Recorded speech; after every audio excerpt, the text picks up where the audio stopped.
Hello, my name is Marcus. I'm the compiler of a collection of therapy quotes entitled Psychoanalytic Self-Awareness Quotes. This is TQ 87 to 91. Therapy quote number 87. Transference may be said to be an attempt of the person to revive and reenact in the analytic situation and in relation to the analyst situations and fantasies of his childhood. This adds to our previous quotes on projection. In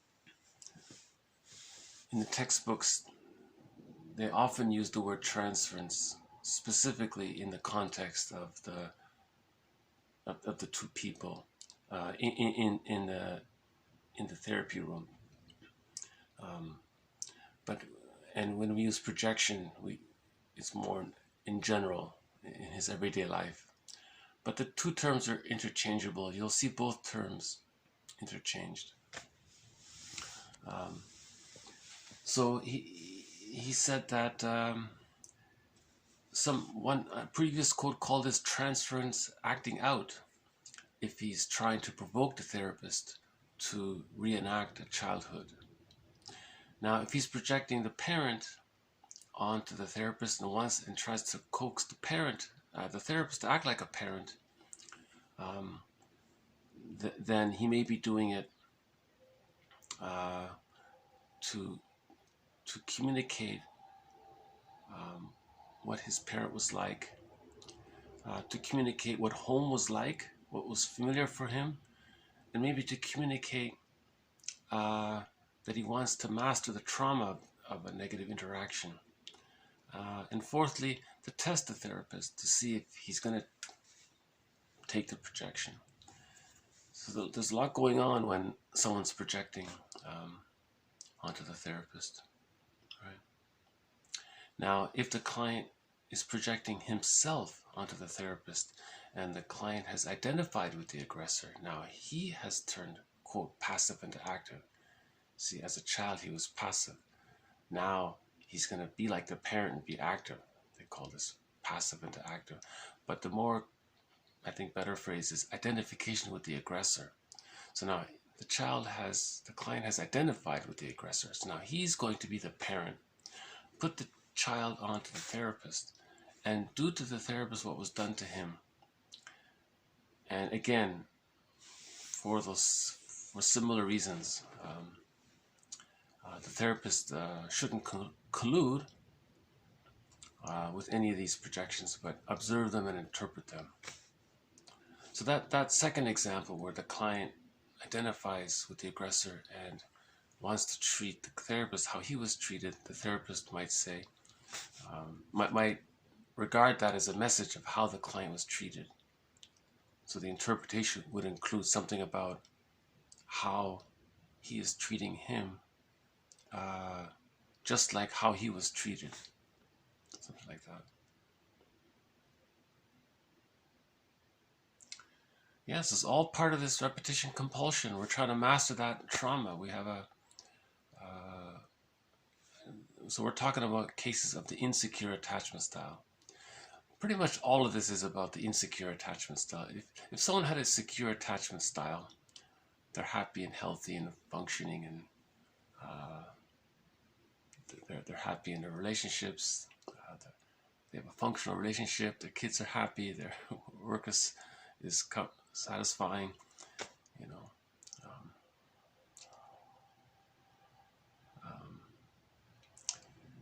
and people who have a secure attachment can mourn losses. They have Ubuntu. They have whole object relations. They understand forgiveness, and they're emotionally free. You know,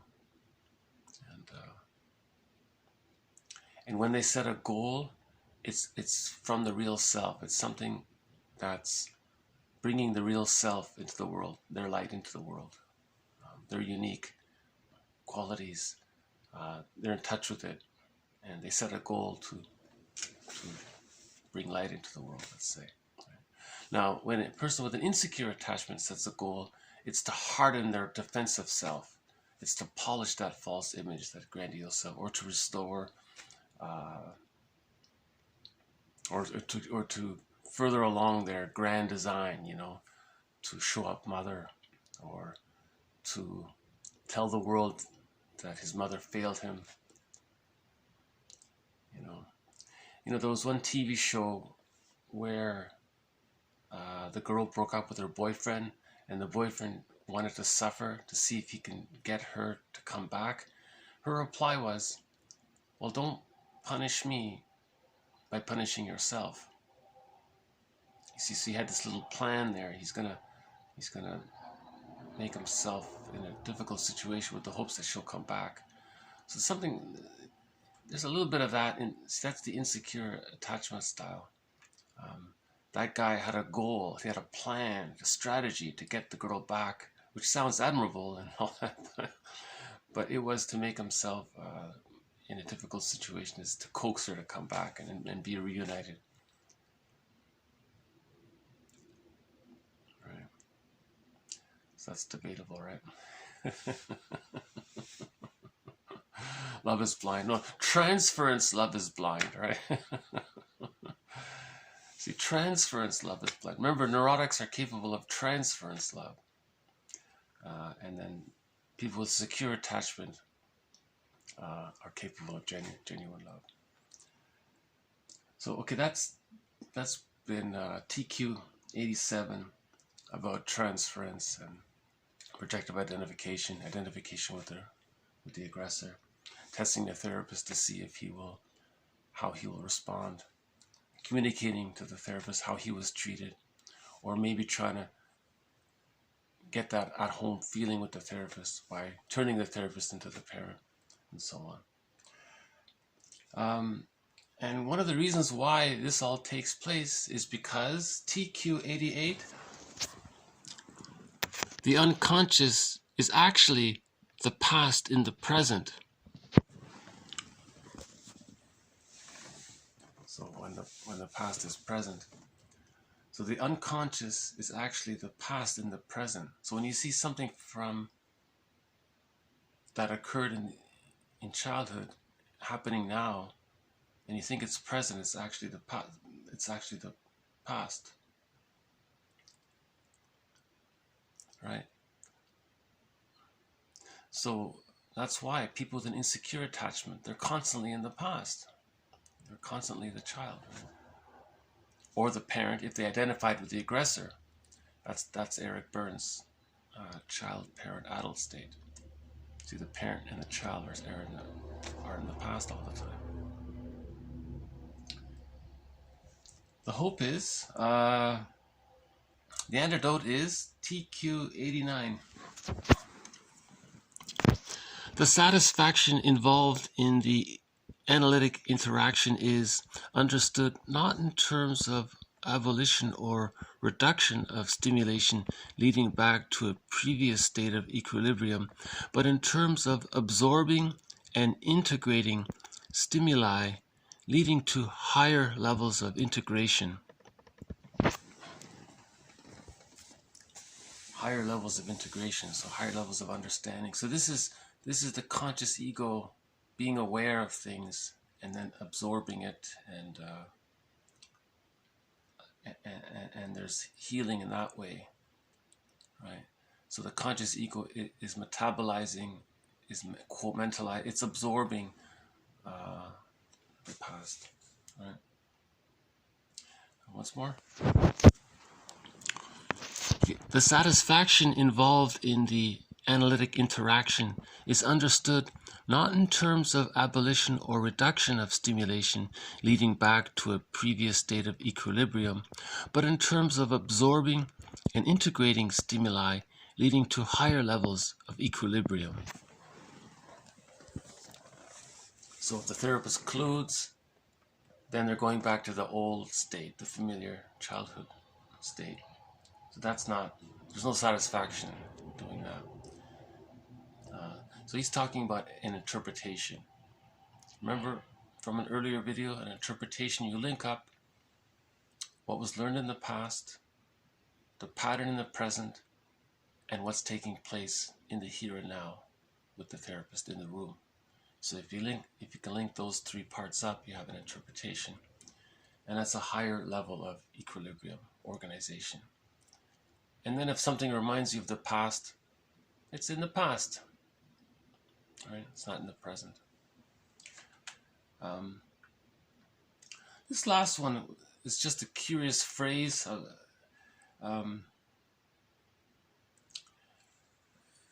haven't fully grasped it yet, but I thought I'd begin the process to understand it. TQ90. Moral agency. Taking responsibility for your unconscious history.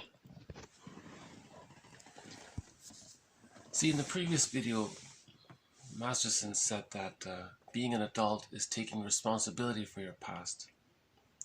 And we had one from Edmund Burglar where being an adult is taking responsibility for your unconscious. So we're responsible for our healing. We're responsible for psychosynthesis, to synthesize the parts. That's our job. That's our journey, right? And related to this, one person calls it moral agency. So that's your sense of moral duty to heal, moral duty to accept the humanity and to find our humanness in it. So Ubuntu is a moral agency, is having moral agencies, having moral responsibility or adult responsibility. It's a similar idea. We'll just run through the four once more.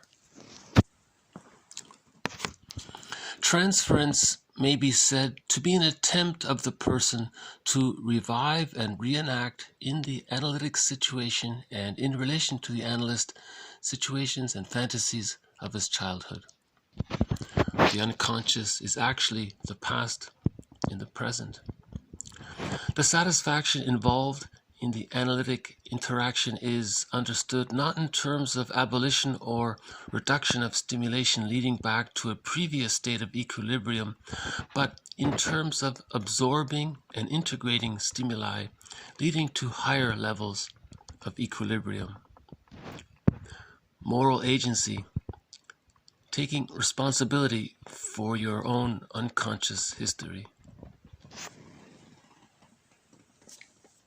So these four quotes sort of build on previous quotes. I think there's one quote about you want to establish a feeling of a connection with the therapist. That's a new present, so you can understand the past, digest the past, and then you can have your future. Something like that. I'll look it up. Right? Because TQ88, the unconscious is actually the past and the present. So you want to create a new present, a real present. So that's a new connection with your friend or see, marriage is therapy. If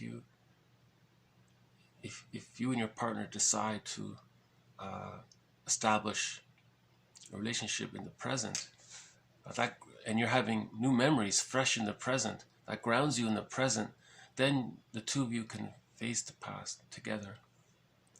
And that helps to build a future. Right? But in this case, the client is repeating his past, the broken record over and over again. Remember Edmund Burglar's metaphor? The neurotic carries a record, and every time he sees a record player, he plays it. In every new situation, he plays that repetition compulsion. So that present is actually the past. So he thinks it's today, but he's actually living in the past. So, right? So you create a new present. So you see the therapist and you form a safe relationship. Now you feel present. Oh, I can see the birds or something, or I'm in the present now. You're not living in the past. The timelessness of the past. And that's the grounding to then look at the past. and once all that's worked through, now you have a future. Because if you don't have that, the The future is just going to be the past. I think there's one lyric in a song where the guy says, you're going to miss out on tomorrow because of your yesterday. You see, that's reference to the living in the past all the time. Yeah, I'll dig up that quote. I think it goes, you need to have a present in order to look at your past, to then have your future. Your future not being the past, the future being like a genuine future, different from the past, right? Like a new, right? Okay, thank you for